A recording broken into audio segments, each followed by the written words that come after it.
교회 안의 작은 교회 구역 모임을 위한 말씀 묵상 나눔의 시간입니다. 주간 PM의 자리에 오신 성도님들을 주님의 이름으로 환영하고 축복합니다. 이 온라인 PM을 통해 구역 식구들과 함께 말씀을 묵상하고 서로 위로하며 함께 공동체를 세워나가는 은혜의 시간 되시기를 주님의 이름으로 축복합니다.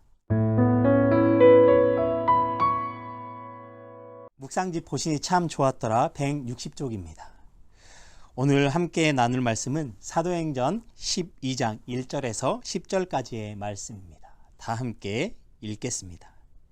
그때에 헤롯 왕이 손을 들어 교회 중에서 몇 사람을 해하려 하여 요한의 형제 야고보를 칼로 죽이니 유대인들이 이 일을 기뻐하는 것을 보고 베드로도 잡으려 할세 때는 무교절 기간이라 잡음에 옥에 가두어 군인 내식인 네페에게 맡겨 지키고 유월절 후에 백성 앞에 끌어내고자 하더라.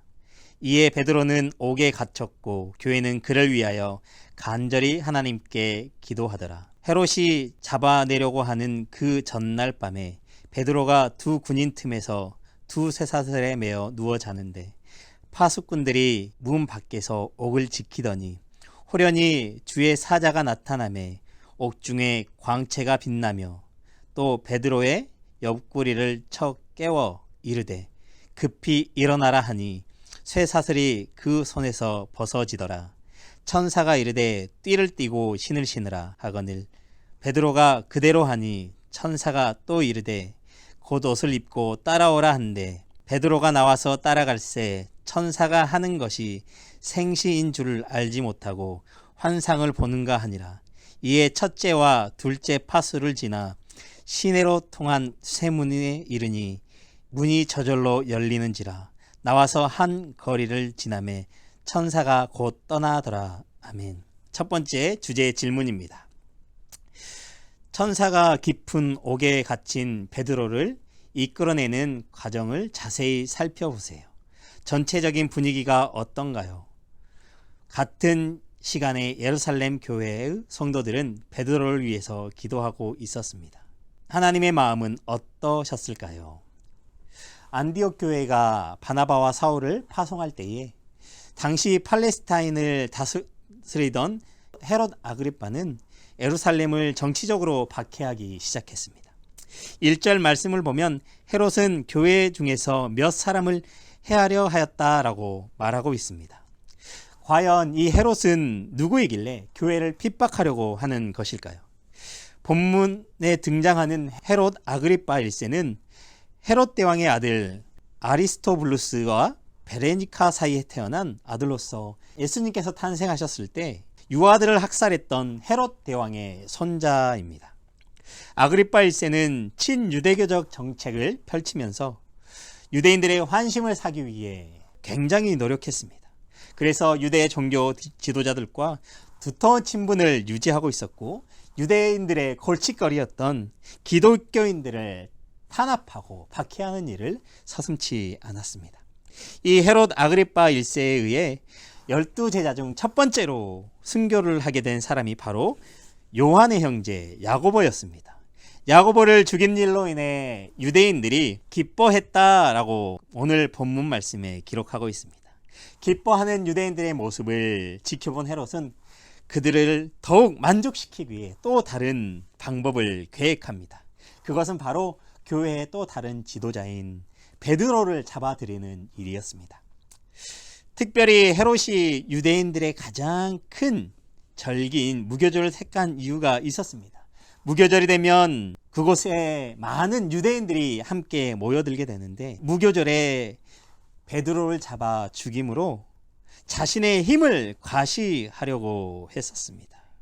평상시보다 더 많은 유대인들이 예루살렘에 모여 있었기에 그곳에 모인 유대인들에게 자신의 통치력을 과시하고 그리고 자신이 얼마나 그리스도인들을 미워하는지 보여줌으로써 유대주의자들에게 환심을 사고자 하였습니다.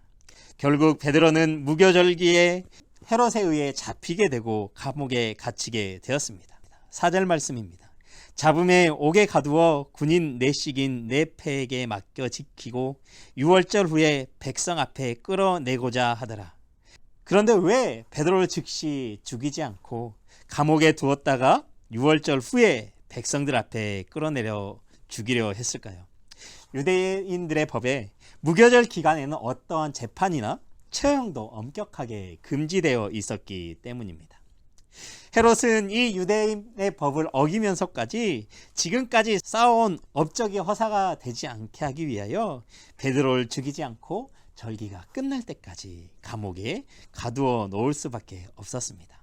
헤롯에 의해 무교절 기간에 감옥에 갇히게 된 이 베드로는 절기가 끝날 때까지 갇혀 있어야만 했는데요. 이때 예루살렘 교회에 있는 성도들은 이미 야고보를 잃었고 이제 베드로마저 잃게 될 이 위기에 처해 있을 때 그들은 이 위기 속에서 두려움을 느낄 수밖에 없었습니다. 그들이 할 수 있는 것은 단 한 가지였습니다. 그것은 바로 하나님 앞에 기도하는 것이었습니다. 성도들은 옥에 갇힌 베드로를 위해 간절히 기도하기 시작합니다. 그 기도는 베드로가 감옥에서 나오는 그 순간까지 계속되었습니다. 그들이 기도하고 있을 때에 하나님께서 천사를 베드로에게 보내시어 일하기 시작하셨습니다.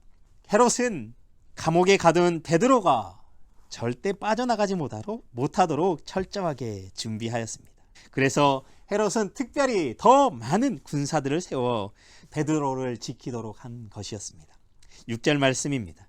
헤롯이 잡아내려고 하는 그 전날 밤에 베드로가 두 군인 틈에서 두 쇠사슬에 매어 누워 자는데 파수꾼들이 문 밖에서 옥을 지키더니, 당시 일반적으로 중재인이라고 하더라도 죄인 한 명의 보초병이 감시하는 것이 일반적이었습니다.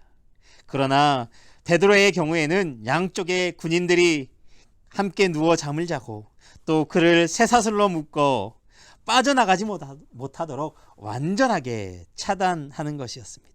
그리고 더 나아가 문 밖에는 보초병들이 그를 지키고 서 있었습니다. 이 같은 상황을 종합해보면 아마도 헤롯은 베드로를 반드시 처형하고 유대인들의 환심을 사겠노라고 하는 강한 의지가 담겨 있는 것으로 보여집니다. 그러나 이 헤롯의 노력은 하나님의 역사 앞에서는 아무런 효과가 없었습니다. 오히려 하나님의 역사를 더욱더 두드러지게 만들 뿐이었습니다. 상식적으로 볼 때 이런 상황 가운데에서 베드로가 빠져나갈 수 있는 가능성은 거의 없습니다. 제로에 가깝다고 할 수 있습니다. 그런데 우리 베드로의 행동을 보면 참으로 놀랍습니다. 내일이면 죽게 될 위기에 처해 있는 상황 속에서 불안과 공포에도 아랑곳하지 않고 베드로는 깊은 잠을 자고 있었습니다. 믿는 구석이 있지 않으면 할 수 없는 행동입니다. 과연 베드로가 믿는 구석은 무엇이었을까요? 그는 전적으로 하나님을 의지하고 있었기에 그는 그 불안과 공포의 상황 속에서도 잠을 잘 수 있었습니다. 베드로가 잠들어 있을 그때에 교회가 베드로를 위하여 기도하고 있었습니다. 그리고 그들의 기도의 응답으로 주의 사자가 감옥에 갇혀 있는 베드로에게 나타났습니다. 하나님은 헤롯의 치밀함을 비웃게라도 하시듯 천사를 보내셔서 너무나도 쉽게 베드로를 구해내셨습니다. 단단한 쇠사슬이 힘없이 풀렸고 그 많은 군사들이 허수아비나 다름이 없었습니다. 그리고 견고한 감옥문도 저절로 열렸습니다. 이처럼 하나님의 마음은 고통을 당하시는 성도들과 함께 하십니다. 놀라운 능력과 예상치 못한 방법으로 구원의 은혜를 베푸십니다. 우리 그리스도인들은 세상 그 어떤 권세보다 뛰어나시고 위대하신 하나님께서 우리들을 붙들고 계심을 믿어야 합니다. 그렇기에 우리의 삶에서 살아계시고 일하시는 하나님께 감사와 찬양을 올려드리는 우리 성도님들 다 되시길 바랍니다. 두 번째 질문입니다. 내가 간절히 중보하며 기도해야 할 하나님의 사역자는 누구인가요? 우리 교회가 간절히 기도해야 할 사람들 중에서 어려움을 당하고 있는 목회자나 선교사가 있다면 누구인가요? 그분들을 위해서 마음을 모아 기도합시다. 하나님께서는 고통받는 성도들을 위해 기도하는 교회의 기도를 들으시고 하나님의 뜻대로 그 기도에 응답하여 주십니다. 하나님께서는 성도들이 교회에서 한 몸을 이루고 있는 지체들을 위해 기도하는 것을 기뻐하십니다. 사랑하는 말씀 삶 공동체 성도 여러분, 지금 우리가 기도해야 할 대상은 누구인가요? 우리의 구역을 한번 잘 살펴보십시오. 더 나아가 교회를 돌아보십시오. 지금도 누군가는 우리의 중보의 기도를 기다리고 있습니다. 우리가 함께 신앙생활을 하고 있는 그리스도인을 위해 기도할 때에 하나님께서 그곳을 찾아가 일하실 줄 믿습니다. 이번 한 주간도 중보 기도의 삶을 살아가시는 우리 성도님들 되시길 바랍니다. 다음 한 주간 진행되는 말씀에서 중요한 포인트 한 가지를 나누려고 합니다. 다음 한 주간 동안 묵상하게 될 본문 말씀은 사도행전 13장과 14장의 말씀입니다. 여기에는 안디옥을 중심으로 1차 전도 여행을 떠나는 바나바와 바울의 본격적인 사역을 기록하고 있습니다. 이 전도 여행은 안디옥에서 시작해서 구브로와 버가를 거쳐 갈라디아 지역에 있는 비시디아 안디옥과 이고니온과 루스드라, 더베를 거쳐 다시 안디옥으로 돌아오는 여정을 기록하고 있습니다. 13장에는 안디옥 교회가 성령님의 인도하심을 따라 바나바와 바울을 선교사로 파송하고 있습니다. 그들은 소아시아 지역을 중심으로 이방인을 향한 복음 전도가 시작됩니다. 이 전도 여행의 시작은 전적으로 성령님의 역사하심이었습니다. 그리고 사울은 이 성령님의 역사하심에 따라 자신의 이름이 복음을 전하는데 방해가 되지 않도록 자신의 이름을 로마식의 이름인 바울로 바꾸게 되어집니다. 그러면서 계속해서 그들이 전도 여행을 떠나가게 되는데요. 구브로로 건너온 바나바와 바울은 유대인의 회당을 중심으로 복음을 전하게 됩니다. 바보에 이르러 총독에게 전도할 때에 마술사 엘루마가 그들을 대적하다가 바울의 선포로 말미암아 맹인이 되는 사건이 일어나게 됩니다. 그를 지켜본 구브로 총독이 주를 믿게 되는 놀라운 역사가 일어나게 되고요. 그리고 더 나아가 그곳에 하나님의 교회가 세워지는 역사가 일어납니다. 그렇습니다. 아무리 대적들이 방해할지라고 할지라도 복음의 능력은 드러나게 되어져 있습니다. 복음은 결단코 꺾이지 않습니다. 복음은 계속해서 열방을 향해 전진할 뿐이었습니다. 바나바와 바울이 이고니온에서 복음을 전하자 유대인의 편을 드는 사람들과 두 사도의 편을 드는 사람들로 나누어지는 사건도 발생하게 됩니다. 그런데 이곳에서 유대인들의 아주 심한 박해가 계속되어지고 그들이 돌팔매질을 당하게 될 위기에 놓이게 되자 그들은 루스드라 근방으로 피신하게 됩니다. 그리고 그곳에서 나면서부터 걷지 못하는 일을 바울이 치유하자 그곳에 바울과 바나바를 신으로 또 섬기며 제사하려는 자들이 나타나기도 합니다. 그러나 바울과 바나바는 그들이 신이 아니라 이 모든 것은 하나님으로부터 온 것임을 전하며 오해를 풀어줍니다. 그리고 바울과 바나바는 그곳에서 복음의 영광을 오직 하나님께만 돌리게 됩니다. 이에 유대인들의 무리들이 와서 바울을 돌로 치지만 이 바울은 이에 굴하지 않고 다시 선교하던 지역을 돌며 그리고 더 많은 제자들을 굳건히 세운 후에 안디옥으로 돌아오며 1차 전도 여행이 마무리되게 됩니다. 이 1차 전도 여행의 모든 사역은 하나님의 주권 아래서 이루어졌습니다. 하나님의 복음은 결단코 어떠한 박해에도 멈추어지지 않습니다. 지금도 마찬가지입니다.